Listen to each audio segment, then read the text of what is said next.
प्यारे बच्चों और साथियों, आपका एक बार फिर स्वागत है। आज की क्लास में हम गद्य खंड का 5वां अध्याय, जो कि पंडित दीनदयाल उपाध्याय जी द्वारा लिखित है, प्रगति के मानदंड, इसको पढ़ेंगे।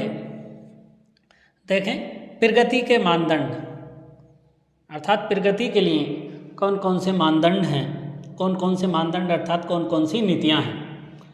तो ये सिद्धांत और नीति से संपादित का एक अंश है जो कि इन्होंने लिखा है। देखें, जन्म लेने वाले प्रत्येक व्यक्ति के भरण पोषण की और उसके शिक्षण की, जिससे वह समाज के एक जिम्मेदार घटक के नाते अपना योगदान करते हुए अपने विकास में समर्थ हो सके, उसके लिए स्वस्थ एवं क्षमता की अवस्था में जीविकोपार्जन की, और यदि किसी भी कारण वह संभव न हो तो भरण पोषण की तथा उचित अवकाश की व्यवस्था करने की जिम्मेदारी समाज की है।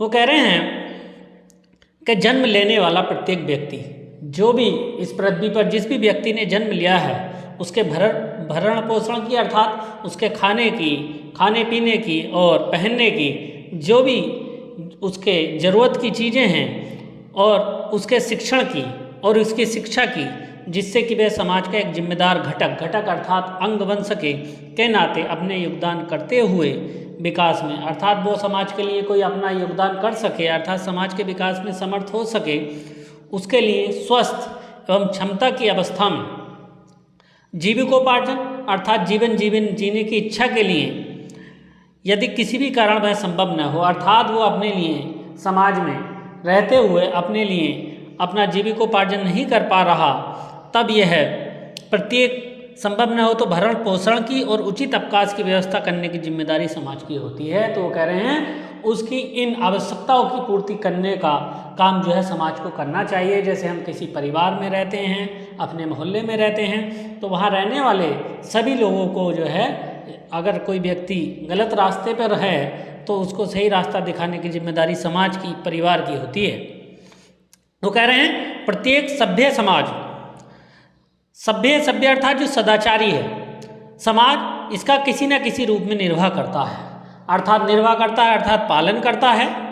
प्रगति के ये मुख्य मानदंड है। वो कह रहे हैं प्रगति का यह मुख्य नीति है, नियम है, अतः न्यूनतम जीवन स्तर की गारंटी, अर्थात न्यूनतम जीवन के स्तर की गारंटी, अर्थात वह किसी तरह भी अपना जीवन जी सके, जिसके लिए जरूरी है शिक्षा, जीविकोपार्जन के लिए रोजगार, जिसके लिए जो न्यूनतम गारंटी में भी आता है सरकार के, तो उसमें सबसे पहले शिक्षा, जीवन जीने के लिए उसे रोजगार की आवश्यकता होती है। समाज में रहने के लिए सुरक्षा और कल्याण को हमें मूलभूत अधिकार के रूप में स्वीकार करना होगा। तो इन चीज़ों को हमें उसकी जो मूलभूत हैं, अर्थात जो उसकी मूल आवश्यकताएं हैं, उसके रूप में हमें स्वीकार करना होगा। एकात्म मानववाद क्या होता है? देखो, एकात्म मानववाद का मतलब है जितने भी मनुष्य हैं, वो प्रत्येक मनुष्य में आत्मा विराजमान होती है, जो कि ईश्वर का ही अंश है। इसलिए सभी मनुष्यों, जो कि जितने भी मनुष्य हैं, वो एक ही परमपिता ईश्वर की पुत्र हैं। इसलिए सभी आपस में भाई भाई हैं। इसमें कोई भी ना तो छोटा होता है, ना ही कोई बड़ा होता है, और पूरा विश्व को हमें अपना परिवार मानना चाहिए। यही एकात्म मानववाद है। तो देखते हैं, इसमें हमारी संपूर्ण व्यवस्था का केंद्र मानव होना चाहिए, अर्थात जो भी व्यवस्थाएं हैं, जो भी नियम हैं, उसका केंद्र हमें मानव होना चाहिए। जो यद पिंडे तद ब्रह्मांडे, अर्थात जो भी पिंड है वो इसी ब्रह्मांड में है, के न्याय के अनुसार समष्टि का जीवन, समष्टि अर्थात संसार, समष्टि का जीवन मान प्रतिनिधि एवं उसका उपकरण है। अर्थात ये जो पिंड के रूप में, अर्थात मनुष्य जो है इसका केंद्र है, और यही पूरे संसार का जीवनमान प्रतिनिधि है और उसका एक मुख्य उपकरण है। भौतिक उपकरण मानव के सुख के साधन है, अर्थात जो भौतिक चीज़ें होती हैं वो मानव के सुख का एक साधन है, साध्य नहीं है। अर्थात वो सिर्फ साधन के रूप में है, साध्य के रूप में नहीं है। जिस व्यवस्था में भिन्न रुचि लोग का विचार केवल एक औसत मानव से, भिन्न रुचि लोग अर्थात इस संसार से भिन्न रुचि रखने वाला, अलग रुचि रखने वाले जो विचार हैं, केवल एक औसत मानव, अर्थात जो एक औसत मानव है से अथवा शरीर मन बुद्धि आत्मा युक्त, अर्थात शरीर से मन से बुद्धि से आत्मा युक्त जो अनेक ऐषणाएँ हैं, ऐषणाएँ अर्थात जो उसकी इच्छाएँ हैं, से प्रेरित पुरुषार्थ चतुष्टयशील अर्थात पुरुषार्थ चतुष्टयशील अर्थात जो उसके चारों पुरुषार्थ हैं, चार पुरुषार्थ कौन कौन से हैं? धर्म, अर्थ, काम और मोक्ष। पूर्ण मानव के स्थान का एक एकांगी मानव का ही विचार किया जाए वह अधूरी है। वो कह रहे हैं कि इनके पूर्ण मानव के स्थान पर एकांकी मानव अर्थात जो सीमित मानव है उस पर विचार किया जाए अधूरी है।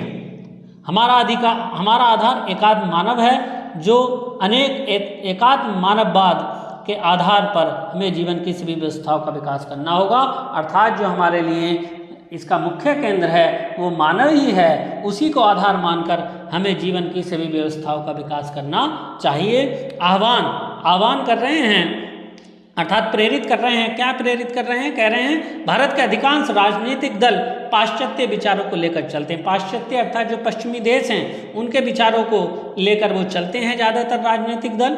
वे वहाँ किसी न किसी राजनीतिक विचारधारा से संबंध एवं वहाँ के दलों की अनुकृति मात्र हैं, अर्थात वे जो भारत के राजनीतिक दल हैं उनमें ज़्यादातर दल जो पश्चिम देशों के राजनीतिक दल हैं उनकी विचारधाराओं को वो अपनाए हुए हैं या फिर एवं वहाँ के दलों की अनुकृति अर्थात कॉपी मात्र हैं, अर्थात नकल मात्र हैं। वे भारत की मनीषा अर्थात इच्छा मनीषा को पूर्ण नहीं कर सकते, न चौराहे पर खड़े विश्व मानव का मार्गदर्शन कर सकते हैं। अर्थात वो कह रहे हैं जो भारत के चौराहे पर जितने भी मनुष्य खड़े हैं वे उसका पूर्ण नहीं कर सकते और चौराहे पर खड़े विश्व मानव का मार्गदर्शन वे नहीं कर सकते। अर्थात पाश्चात्य विचारों से हम ये मानव का विकास नहीं कर सकते। भारतीय संस्कृति के प्रति निष्ठा लेकर चलने वाले भी कुछ राजनीतिक दल हैं। वो कह रहे हैं जो भारतीय संस्कृति है उसके प्रति निष्ठा लेकर चलने वाले भी कुछ राजनीतिक दल भारत में हैं, किंतु वे भारतीय संस्कृति की सनातनता को उसकी गतिहीनता समझ बैठे हैं। लेकिन जो भारतीय संस्कृति की सनातनता अर्थात पुरातन है, पुरातन अर्थात जो सदैव रहने वाला भाव है अर्थात सनातनता को उसकी गतिहीनता समझ बैठे हैं, अर्थात वो गतिहीन मान बैठे हैं। इसलिए बीते युग की रूढ़ियों अथवा यथा स्थिति का समर्थन करते हैं, अर्थात जो बीते युग की जो हमारी रूढ़िवादिता थी, जो पुराने नियम कानून थे उनको यथा स्थिति उनका वे आज भी समर्थन करते हैं। संस्कृति के क्रांतिकारी तत्व की ओर उनकी दृष्टि नहीं जागती। वो कह रहे हैं जो संस्कृति है समाज की उसके क्रांतिकारी तत्व की ओर उनकी दृष्टि नहीं जाती। वास्तव में समाज में प्रचलित अनेक कुरीतियाँ, वास्तव में वो कह रहे हैं कि सच में समाज में बहुत सारी कुरीतियाँ हैं, जैसे कि छुआछूत, जाति भेद, दहेज, मृत्युभोज, नारी अवमानना अर्थात किसी को छूने से, जाति भेद अर्थात जातियों के रूप में बटे होना, दहेज के रूप में शादी पर लड़की के साथ उसका पिता देता है, मृत्युभोज अर्थात किसी की मृत्यु पर भोज करना, नारी अवमानना अर्थात नारी का अपमान में कमी करना अर्थात अपमान करना आदि भारतीय संस्कृति और समाज के स्वास्थ्य के सूचक नहीं बल्कि रोग के लक्षण हैं। ये भारतीय संस्कृति और समाज के लिए अच्छी चीज़ नहीं है बल्कि ये एक रोग के समान है। भारत के अनेक महापुरुष जिनकी भारतीय परंपरा और संस्कृति के प्रति अनन्य निष्ठा थी, वो कह रहे हैं जो भारत के बहुत सारे महापुरुष हैं जिनकी भारतीय परंपरा और संस्कृति के प्रति अनन्य निष्ठा थी, इन बुराइयों के विरुद्ध लड़े थे। आज के अनेक आर्थिक और सामाजिक विधानों की हम जांच करें तो हमें पता चलेगा हमारी सांस्कृतिक चेतना के क्षीण होने के कारण युगानुकूल परिवर्तन और परिवर्धन की कमी से बनी हुई रूढ़ियाँ। वो कह रहे हैं कि अगर हम इन विधानों की सामाजिक विधान के आधार समाज के नियमों की अगर हम जांच करें तो हमें देखेंगे कि सामाजिक सांस्कृतिक चेतना जो संस्कृति की चेतना से क्षीण होने का कारण युगानुकूल अर्थात युगों में परिवर्तन के कारण परिवर्धन की कमी से बनी हुई रूढ़ियाँ, परिवर्तन अर्थात जिसकी अच्छी तरह वृद्धि होने वाली हो की कमी से बनी हुई जो रूढ़ियाँ थीं, परकियों के साथ संघर्ष की परिस्थिति से उत्पन्न मांग को पूरा करने के लिए परके अर्थात जो बाहर से आए हुए लोग थे उनसे संघर्ष के दौरान बनी हुई स्थितियों को अपनाए गए उपाय जो उस समय उपाय के रूप में हमने खोज निकाला था अथवा परकियों द्वारा थोपी गई अर्थात विदेशियों द्वारा हम पर थोपी गई उनका अनुकरण कर स्वीकार की गई व्यवस्थाएं मात्र हैं, अर्थात वो तो सिर्फ व्यवस्थाएं ही हैं। भारतीय संस्कृति के नाम पर उन्हें जिंदा रखा जा सकता है, भारतीय संस्कृति के नाम पर सिर्फ उन्हें हम जिंदा ही रख सकते हैं। एकात्म मानव विचार भारतीय और भारत बाह्य सभी चिंताधाराओं का सम्यक आकलन करके चलता है। वो कह रहे हैं एकात्म मानवतावाद जो है का विचार भारत और भारत के बाह्य सभी चिंताधाराएं अर्थात जितनी भी चिंताएं हैं धारा में सम्मिलित उनका सम्यक अर्थात संपूर्ण रूप से आकलन करके चलता है। उनकी शक्ति और दुर्बलता को भी परखता है और जो उनकी ताकत है और जो उनकी कमजोरी है वह उनको भी जानता है और एक ऐसा मार्ग प्रस्तुत करता है अर्थात एक ऐसा रास्ता दिखाता है जो मानव को अब तक उसके चिंतन, अनुभव और उपलब्धि की मंजिल को और आगे बढ़ा सके और जो कि मानव को उसके लिए चिंतन करना और उसने जो अनुभव प्राप्त किया है और उसे उपलब्धि की तरफ मंजिल की ओर आगे बढ़ा सके अर्थात जो उसकी उपलब्धि है उस मंजिल की तरफ उसे ले कर जा सके। पाश्चात्य जगत ने भौतिक उन्नति तो की, वो कह रहे हैं जो पश्चिमी देश हैं उन्होंने भौतिक रूप से उन्नति तो की है किंतु उनकी आध्यात्मिक अनुभूति पिछड़ गई है, लेकिन वो आध्यात्मिक रूप से पिछड़ गए हैं। भारत भौतिक दृष्टि से पिछड़ गया, भारत भौतिक दृष्टि से अर्थात वैज्ञानिक रूप से तो पूरी रूप से वो कह रहे हैं कि बिछड़ गया है, इसलिए उनकी आध्यात्मिकता शब्द मात्र रह गई है। इसलिए हमने आध्यात्मिकता भी हमारी नाम मात्र की ही रह गई है। ना या मात्मा बलहीन लभ्य अर्थात वो कह रहे हैं बिना आत्मा के बलहीन है, लभ्य है, अशक्त आत्मानुभूति नहीं कर सकता। अशक्त अर्थात कमजोर आत्मा की अनुभूति नहीं कर सकता। बिना व्युदय के निःश्रेयस की सिद्धि नहीं होती अर्थात बिना अनुभूति के निःश्रेयस अर्थात कल्याण रूपी वृद्धि अर्थात सिद्धि हमें नहीं मिल सकती। अतः आवश्यक है बल उपास्य के आधार अर्थात बल की उपासना के आदेश के अनुसार हम बल संवर्धन करें अर्थात बल अपनी ताकत को बढ़ाएं। अभ्युदय के लिए प्रयत्नशील, अभ्युदय अर्थात अपने उदय के लिए प्रयत्नशील हों जिससे अपने रोगों को दूर कर स्वास्थ्य लाभ कर सकें, जिससे हमारे अंदर जो कमियां हैं, रोग अर्थात जो हमारे अंदर कमियां हैं उनको हम दूर करके अपना एक स्वास्थ्य राष्ट्र बना सकें तथा विश्व के लिए भार न बनकर उसकी प्रगति में साधक और सहायक बने। जबकि जो विश्व है, संसार है, उसके लिए हम एक भार न बनकर उसकी प्रकृति में साधक और सहायक का रूप बन सकें। धन्यवाद।